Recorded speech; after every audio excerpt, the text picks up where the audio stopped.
back at the Home Depot dumpster because literally earlier today we were manifesting wood because we want to build shelves at home.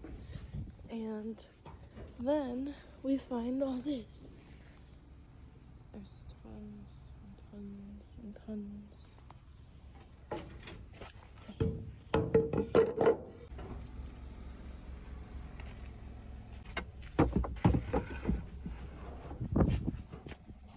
Just loaded up all the 2x4s and there's a ton here. Yeah, we'll leave the bad one behind, but all these are in really good condition. Thanks, Home Depot. We're about to make the coolest shelves. Hit that follow button if you want to see the shelves built once they're all done.